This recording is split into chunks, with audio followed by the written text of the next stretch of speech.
Assalamualaikum warahmatullahi wabarakatuh. Alhamdulillahirabbil alamin. Allahumma shalli ala sayyidina Muhammad wa ala ali sayyidina Muhammad. Rabbi shrah li sadri wa yassir li amri wahlul 'uqdatam min lisani yafqahu qawli. Perkenalkan, nama saya Sugianto. Kami dari kelompok 7 Matkul Sejarah Pemikiran Ekonomi Islam. Dalam video ini insyaallah saya akan menjelaskan sedikit mengenai bangunan sistem ekonomi Islam pada masa Rasulullah Shallallahu Alaihi Wasallam. Baiklah, langsung saja kita ke materinya. Sistem ekonomi yang diterapkan oleh Rasulullah Shallallahu Alaihi Wasallam berakar dari prinsip-prinsip Qur'ani. Al-Quran merupakan sumber utama ajaran Islam, telah menetapkan berbagai aturan sebagai hidayah atau petunjuk bagi umat manusia dalam melakukan aktivitas setiap aspek kehidupannya, termasuk di bidang ekonomi. Dalam pandangan Islam, kehidupan manusia tidak bisa dipisah-pisahkan menjadi kehidupan ruhiyah dan jasmaniah, melainkan sebagai satu kesatuan yang utuh yang tidak terpisahkan bahkan setelah kehidupan di dunia ini. Dalam rangka mengemban amanah sebagai khalifah, manusia diberi kebebasan untuk mencari nafkah sesuai dengan hukum yang berlaku serta dengan cara yang adil. Hal ini merupakan salah satu kewajiban asasi dalam Islam. Islam memandang bahwa setiap orang mempunyai hak penuh untuk dapat memiliki penghasilan atau memperoleh harta kekayaan secara legal, sehingga dapat menunaikan kewajiban agamanya dengan baik. Di samping itu, Al-Quran memerintahkan kepada seseorang yang memiliki harta berlimpah agar berwasiat sebelum meninggal dunia. Dari keseluruhan jumlah harta kekayaannya, seseorang diperkenankan berwasiat sebanyak 1/3 dan sisanya yang berjumlah 2/3 harus dibagi-bagikan kepada para ahli warisnya sesuai dengan syariat Islam. Berdasarkan pandangannya yang paling prinsip tentang status manusia di muka bumi, Islam dengan tegas melarang segala bentuk praktik ribawi atau bunga uang. Berbagai pemikiran yang menyatakan bahwa pendapatan yang diperoleh dengan cara-cara ribawi adalah sah, jelas merupakan pendapat yang keliru dan menyesatkan, karena praktik-praktik ribawi merupakan bentuk eksploitasi yang nyata. Islam melarang eksploitasi dalam bentuk apapun. Dari pemaparan di atas dapat disimpulkan beberapa prinsip pokok tentang kebijakan ekonomi Islam yang dijelaskan dalam Al-Quran sebagai berikut. Allah Subhanahu wa Ta'ala adalah penguasa tertinggi sekaligus pemilik absolut seluruh alam semesta. Manusia hanyalah khalifah Allah Subhanahu wa Ta'ala di muka bumi, bukan pemilik yang sebenarnya. Semua yang dimiliki dan didapatkan manusia adalah atas rahmat Allah Subhanahu wa Ta'ala. Kekayaan harus berputar dan tidak boleh ditimbun. Eksploitasi ekonomi dalam segala bentuknya merupakan riba yang harus dihilangkan. Menerapkan sistem warisan sebagai media redistribusi kekayaan yang dapat mengeliminasi berbagai konflik individu. Menentukan berbagai bentuk sedekah baik yang bersifat wajib maupun sukarela terhadap para individu yang memiliki harta kekayaan yang banyak untuk membantu para anggota masyarakat yang tidak mampu.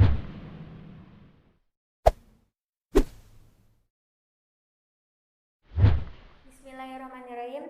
Di sini saya akan menjelaskan bagian yang selanjutnya, yaitu sistem ekonomi pada masa Rasulullah. Rasulullah SAW menjadi pemimpin kota kecil yang jumlahnya terus meningkat dari masa ke masa.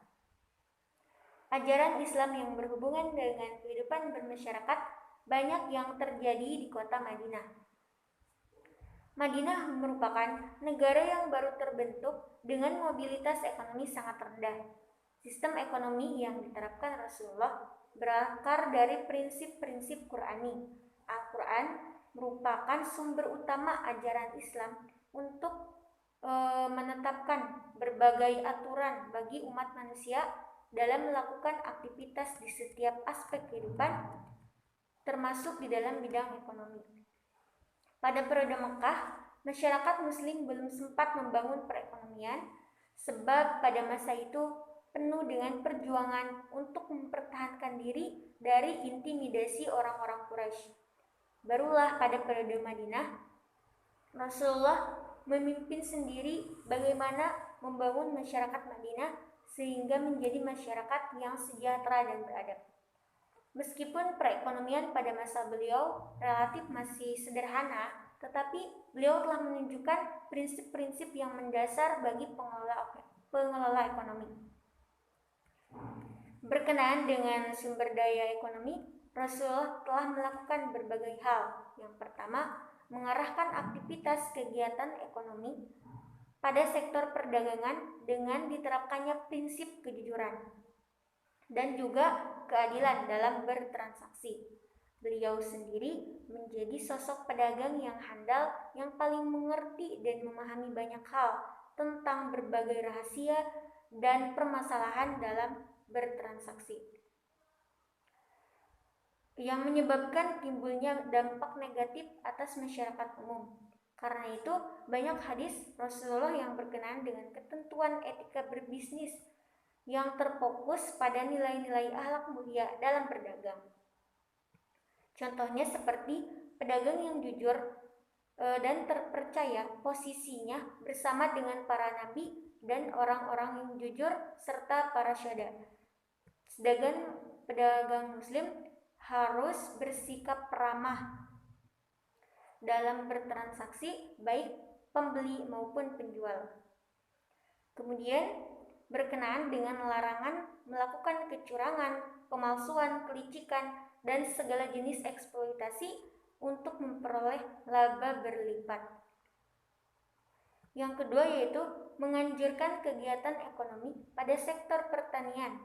Dalam banyak hadis, Rasulullah SAW menganjurkan kepada aktivitas bercocok tanam seperti seorang muslim yang menanam pohon yang menghasilkan buah kemudian dimakan hewan maupun manusia. Hal itu merupakan sedekah. Nah, kemudian kebijakan lain adalah menjalin hubungan seimbang dengan semua pihak. Masyarakat komunitas muslim pada awal periode Madinah tidak memiliki sumber daya dan potensi materi dan ekonomi.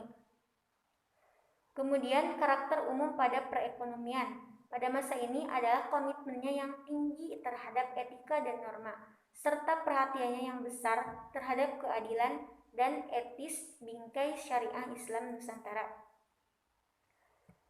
Rasulullah SAW membuang sebagai besar tradisi dan nilai-nilai yang bertentangan dengan ajaran Islam dari seluruh aspek kehidupan masyarakat muslim.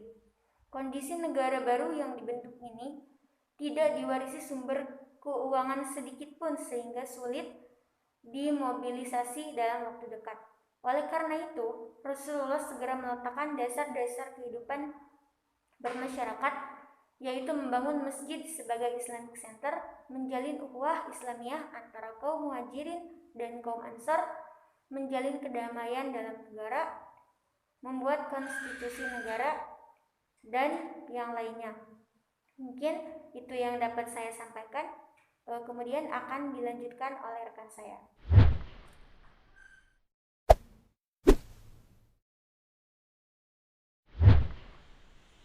Baiklah, saya di sini akan mencoba menjelaskan bagaimana perkembangan pemikiran ekonomi Islam pada zaman Rasulullah SAW. Nah, pemikiran ekonomi Islam itu diawali sejak Rasulullah SAW dipilih sebagai seorang Rasul ataupun sebagai utusan Allah Subhanahu Wa Taala.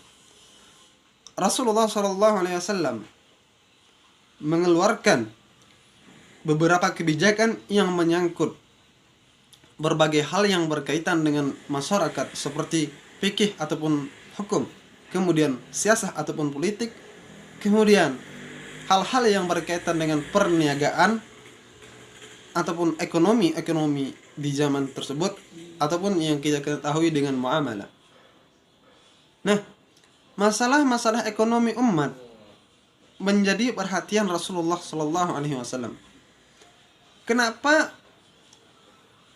ekonomi Islam ini menjadi perhatian yang sangat diperhatikan Rasulullah Shallallahu Alaihi Wasallam? Karena masalah ekonomi merupakan pilar penyangga keimanan yang harus diperhatikan.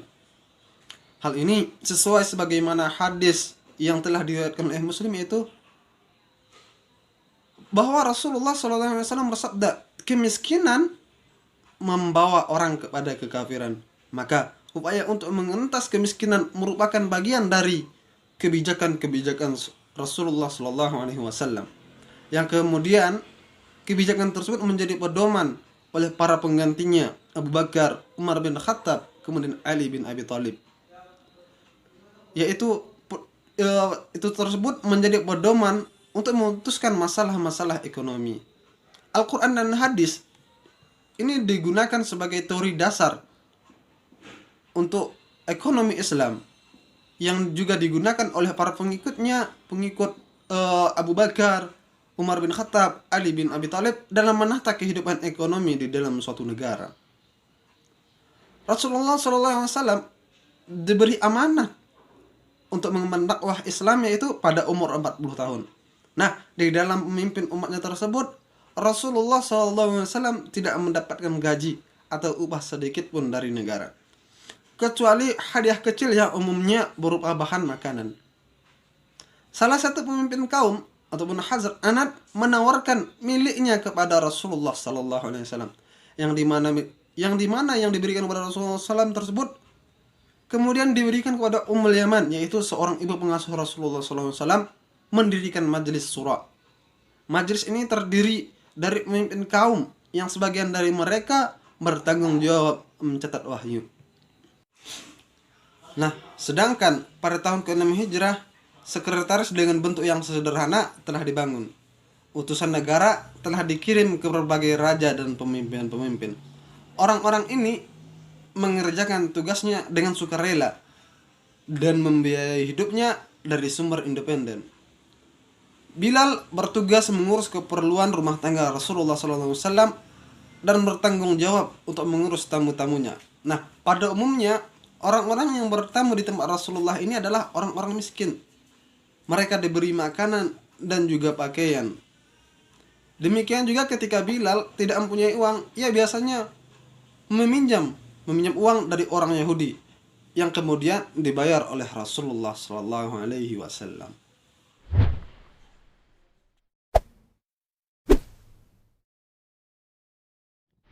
Baik, di sini saya akan menjelaskan materi selanjutnya, yaitu yang poin yang terakhir tentang pembangunan ekonomi pada masa pemerintahan Rasulullah SAW. Nah, di sini pembangunan ekonomi pada masa pemerintahan Rasulullah dibagi menjadi dua. Yang pertama yaitu metode Rasulullah dalam pendayagunaan sumber daya ekonomi. Berkenaan dengan sumber daya ekonomi yang telah dibahas sebelumnya, Rasulullah telah melakukan berbagai hal. Yang pertama yaitu mengarahkan aktivitas kegiatan ekonomi pada sektor perdagangan dengan diterapkannya prinsip kejujuran dan keadilan dalam bertransaksi. Karena itu, banyak hadis Rasulullah berkenaan dengan ketentuan etika berbisnis dan terfokus pada nilai-nilai akhlak mulia dalam berdagang, seperti hadis Rasulullah SAW, pedagang yang jujur dan terpercaya posisinya bersama dengan para nabi dan orang-orang jujur serta para syuhada. Sedangkan pedagang muslim bersikap ramah dalam bertransaksi, baik membeli maupun menjual. Nah, kemudian berkenaan dengan larangan melakukan kecurangan, pemalsuan, kelicikan, dan segala jenis eksploitasi untuk memperoleh laba berlipat dengan mengambil kesempatan dari kebodohan atau ketidaktahuan pembeli atas harga barang yang sebenarnya. Selain itu juga dalam hal kebijakan beliau menetapkan berbagai ketentuan dalam jual beli dan muamalat. Nah, demikian juga hadis-hadis Rasulullah SAW dalam hal kebijakan keuangan, pengontrolan akurasi timbangan berat mata uang, alat takaran dan ukuran sesuai syariat sebagai faktor-faktor yang punya kontribusi dalam menanggulangi banyak hal dari ketidakstabilan pasar. Selain itu juga larangan segala bentuk monopoli ihtikor, menumpuk barang dagangan untuk menaikkan harga komoditi di pasar yang disebut dengan iktinaz, dan segala kegiatan perilaku yang membahayakan perekonomian. Hal ini yang membantu dalam mengarahkan bangunan perekonomian pada aktivitas perdagangan yang sehat dan bermanfaat bagi masyarakat. Nah, karakter dan etika Islam yang seperti inilah yang menjadikan Islam tersebar ke sebagian besar wilayah yang disinggahi oleh pebisnis Muslim pada abad berikutnya, khususnya negeri-negeri di Asia Timur ini. Selain itu juga pada pendayagunaan sumber daya ekonomi, Rasulullah SAW melakukan atau menganjurkan kegiatan ekonomi pada sektor pertanian. Dalam banyak hadis Rasulullah menganjurkan kepada aktivitas bercocok tanam seperti seorang muslim yang menanam pohon yang menghasilkan buah kemudian dimakan irio burung, manusia atau hewan, maka hal tersebut merupakan sedekah. Dalam hadis lain Rasulullah SAW bersabda, jika tiba hari kiamat dan di tangan kamu sekalian memegang bibit, maka hendaklah orang tersebut menanamnya. Di dalam ilmu dan teknologi, Rasulullah telah merealisasikan sejak periode Madinah setelah resmi diizinkan Allah berperang dan untuk menjamin tersedianya peralatan perang yang diperlukan segera dibangun industri persenjataan. Rasulullah berusaha mempersenjatai pasukan Islam dengan berbagai senjata seperti pedang, perisai, tombak, perangkat memanah, baju perang yang terbuat dari besi dan lain sebagainya. Kebijakan lain yang dilakukan oleh Rasulullah SAW yaitu kebijakan yang menjalin hubungan seimbang dengan semua pihak. Masyarakat komunitas Muslim pada awal periode Madinah tidak memiliki sumber daya dan potensi materi dan ekonomi. Kaum muhajirin saat tiba di Madinah tidak memiliki sesuatu kekayaan materi duniawi apapun, sebab semua kekayaan dan kepemilikan mereka tinggalkan di Mekah. Adapun kaum Ansar, pada masa sebelum mereka masuk Islam disibukkan oleh perang hingga lalai membangun. Nah, yang keduanya yaitu kebijakan Rasulullah dalam mempersiapkan tenaga kerja pemuda. Rasulullah menjadi diri beliau sebagai model untuk dicontoh oleh para sahabat dalam pencapaian ketenangan jiwa dan melepaskan diri dari tuntunan dunia dan kemewahannya. Beliau mencontohkan kesabaran dan ketabahan yang sangat sulit dicapai oleh manusia biasa, seperti sejak kedatangan di Madinah selama 3 hari berturut-turut, keluarga Nabi Muhammad SAW tidak mendapatkan makanan roti gandum. Hal seperti ini seringkali dialami oleh Rasulullah SAW. Apalagi ketika pada masa sulit dan krisis akan makanan. Apa yang dilakukan beliau bukan berarti beliau tidak memiliki keberuntungan materi dunia. Sebab 1/5 dari harta rampasan perang merupakan haknya, akan tetapi beliau bagi-bagikan kepada umat Islam di Madinah. Spesialisasi kerja dan peningkatan efisiensi Islam ingin agar menginvestasikan energi setiap individu dan menggali untuk menemukan bakat setiap individu serta memanfaatkannya sesuai kadar kemampuan dan usahanya masing-masing. Sebagaimana Allah berfirman dalam Quran surat At-Talaq ayat 7, hendaklah orang yang mampu memberi nafkah menurut kemampuannya dan orang yang disempitkan rezekinya hendaklah memberi nafkah dari harta yang diberikan Allah kepadanya. Allah tidak memikulkan beban kepada seseorang melainkan sekedar apa yang Allah berikan kepadanya. Allah kelak akan memberikan kelapangan sesudah kesempitan.